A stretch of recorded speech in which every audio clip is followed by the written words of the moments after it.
Ministar pravde i državne uprave Nikola Selaković i šef delegacije Evropske unije u Srbiji Vincent Dežer obišli su kazneno-popravni zavod Zabelu kod Požarevca, u kome se sprovodi program stručnog osposobljavanja osuđenika. Projekat finansira Evropska unija, a cilj je da se osuđenici nakon izdržavanja kazne lakše uključe u životne tokove. Kada se kroz nekoliko godina iza ovih osuđenika bude zatvorila kapija kazneno-popravnog zavoda Zabela, na slobodu će poneti i poznavanje stolarskog zanata. U svakom slučaju će mi značiti kao jedno saznanje i znanje.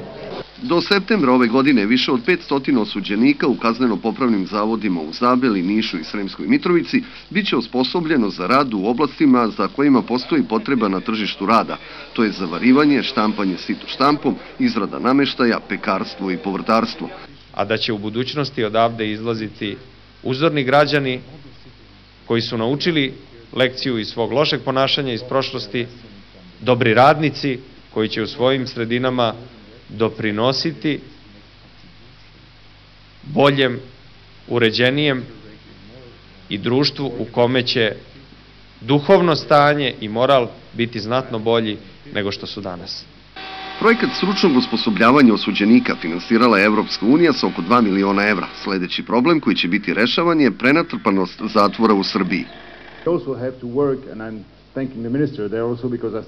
Pripremi je zakon o alternativnim sankcijama, znači da bismo smanjili broj lica koji će boraviti u ovakvim ustanovama, treba im omogućiti da služe kaznu na alternativni način, vršeći neku vrstu društveno korisnog rada.